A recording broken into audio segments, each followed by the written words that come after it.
Hello friends. दोस्तों, जाड़े के सीजन की जो सबसे महत्वपूर्ण हरी सब्जी होती है वो है पालक।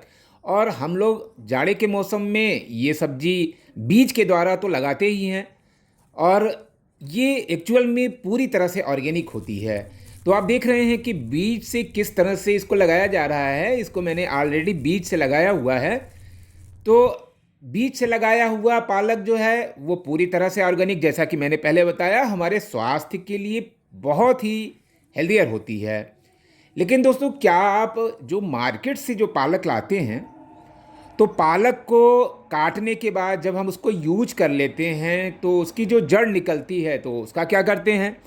तो जनरली ऐसा होता है कि ज़्यादातर लोग पालक को काटने के बाद उसका इस्तेमाल कर लेते हैं और जो जड़ निकलती है उसको डिस्कार्ड समझ के फेंक देते हैं, यानी बेकार है, वो कूड़ा है उनके लिए।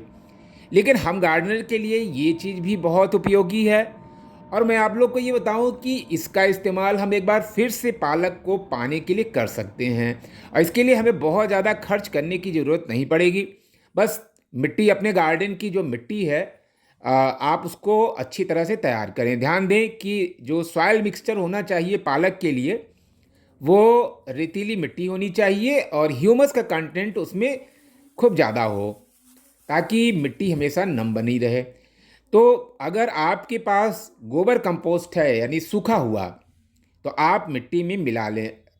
कोशिश ये करें कि आधा भाग मिट्टी रहे और आधा भाग गोबर ये कंपोस्ट रहे। तो इसको अच्छी तरह से, खूब अच्छी तरह से पीस लें किसी ईंट की सहायता से, ताकि दोनों चीज़ें बिल्कुल फाइन हो जाएं, यानी एकदम महीन हो जाएं। देखिए क्या होता है कि जो पालक की जड़ होती है वो बहुत कमज़ोर होती है। तो अगर हार्ड मिट्टी है तो वो ज़्यादा फैलेगी नहीं, हालांकि जड़ जो है इसकी छोटी होती है। तो दोस्तों, इसके लिए एक डिस्कार्ड, ये देखिए, गार्डनिंग में जो हम कोई भी चीज़ मिल जाए तो उसका इस्तेमाल कर लेते हैं। तो देखिए, एक पुराना बोरा रखा हुआ था, उसी में मैंने सब्जियों के छिलके डाल दिए हैं। ये सब्जियों की छिलकों का भी हम लोग इस्तेमाल कर लेते हैं। और ये आपको ये समझना चाहिए, अगर आप गार्डनिंग के शौकीन हैं तो इन सब बातों को आप समझ समझ लें कि किन छोटी छोटी चीज़ों का इस्तेमाल हम, जो हमारे घर में पाई जाती हैं, उनका इस्तेमाल हम गार्डनिंग में सक्सेसफुली कर सकते हैं। तो आप देखिए, ये जैसे मटर के छिलके हैं, जो आजकल हरी मटर मिल रही है, ठंडी का समय है, तो इसको भी मिट्टी में आप मिला लें। ये क्या करेगा कि मिट्टी को खूब इनरिच करेगा, यानी मिट्टी की जो ताकत है उसको बढ़ाएगा। और ये देखिए, ये एक बड़ा सा बोरा था, इसी को मैंने ग्रो बैग के रूप में इस्तेमाल कर लिया है। तो फ्रेंड्स, हमारी मिट्टी जो है वो पूरी तरह से तैयार हो गई है।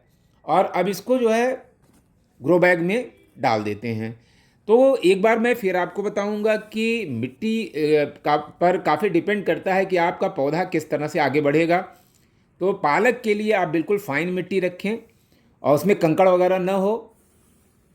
और मिट्टी जब आपकी पूरी तरह से सेट हो जाए तो आप ये जो, जैसा कि मैंने दिखाया आपको, कि मार्केट से अगर आप पालक खरीद के लाते हैं तो जो उसकी उसकी जड़ होती है, तो ज़्यादातर लोग उसको फेंक देते हैं। लेकिन इसमें लगाना है आपको, यानी अगर आप इस तरह से करते हैं तो एक बार फिर से आपको ये जड़ के द्वारा एक बार फिर से पालक मिलता रहेगा।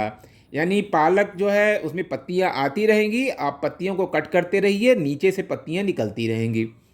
तो इस जड़ को आपको फेंकना नहीं है।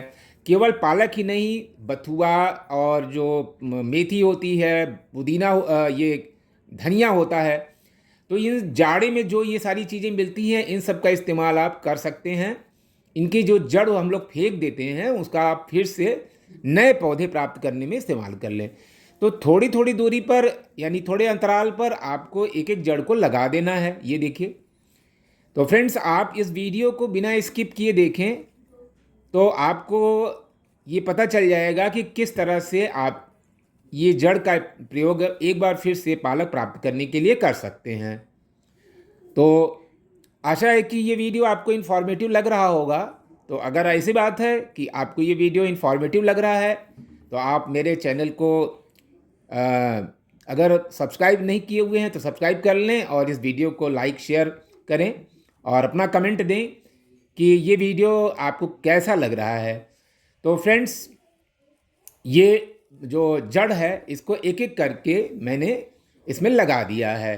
अब क्या करेंगे कि जो पौधे ये लग गए हैं, अब इनकी वाटरिंग बस फुहार के माध्यम से वाटरिंग करनी चाहिए। तो फुहार के माध्यम से वाटरिंग करने के फ़ायदे होते हैं, यानी इकट्ठे में अगर आप पानी डाल देंगे तो पौधे जो स्ट्रेट है नहीं स्टैंडिंग पोजीशन में है वो गिर सकते हैं। तो दोस्तों आप ये देखिए रिज़ल्ट, ये 10 दिन के बाद का रिज़ल्ट आपके सामने है। और ये मेरा प्रयत्न कैसा लगा आपको? पत्तियां आप देखिए, इसमें इतनी बड़ी बड़ी पत्तियां भी आ गई हैं अब तो इस तरह से ये प्रोसेस होता है। अगर आप जो जड़ होती है पालक की उसका आप एक बार फिर से प्रयोग करते हैं तो आपको लगातार पालक मिलेगा। देखिए जो मार्केट से आप पालक लाते हैं तो वो तो उसमें तमाम केमिकल वगैरह पड़ा रहता है, लेकिन इस बार जो जड़ लगाने के बाद जो आपको पालक मिलेगा वो पूरी तरह से ऑर्गेनिक होगा और हमारे हेल्थ के लिए बहुत ही बेनिफिशियल होगा। और ये पालक जो है इसमें आयरन का कंटेंट और विटामिन ए भरपूर मात्रा में है, जो कि हमारे आँखों के लिए, हमारे खून को बढ़ाने के लिए बहुत ही फ़ायदेमंद है ये। तो दोस्तों गार्डनिंग में इस तरह से आप प्रयोग कर सकते हैं। ये एक बिल्कुल नई चीज़ नहीं है, ये पहले भी लोग करते रहे हैं। तो अब चलिए बताते हैं कि इसमें क्या फर्टिलाइज़र वगैरह डालना है। तो फर्टिलाइज़र कोई भी केमिकल की चीज़ नहीं डालनी है। ये देखिए ये सूखा गोबर का पाउडर चूरा है, यही चीज़ मैं इसमें डालूँगा। और ये थोड़ी सी राख है।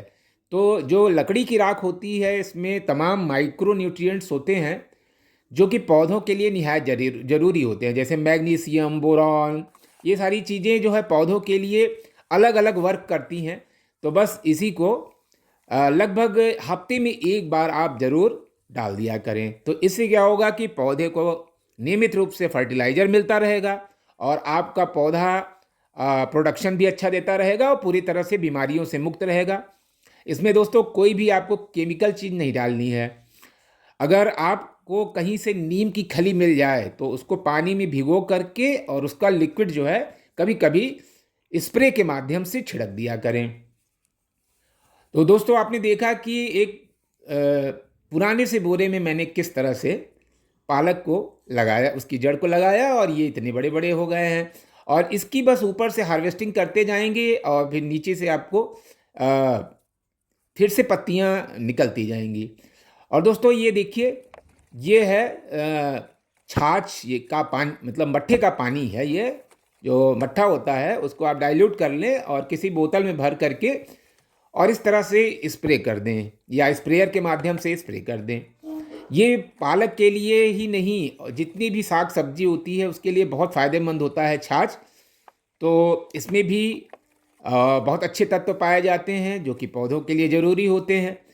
तो इस तरह से अगर हम पालक को कट करते रहें और यूज करते रहें तो हमको बार बार पालक की पत्तियां, और वो भी पूरी तरह से ऑर्गेनिक, यानी इसमें कोई भी ऐसे पदार्थ नहीं है जो केमिकल युक्त हो। तो दोस्तों ये वीडियो आपको कैसा लगा? और अगर अच्छा लगा हो तो मेरे चैनल को सब्सक्राइब आप कर सकते हैं अगर आप नए हो तो दोस्तों एक बार फिर से मिलते हैं इसी तरह के किसी अच्छे से वीडियो के साथ। तब तक के लिए हैप्पी गार्डनिंग, टेक केयर।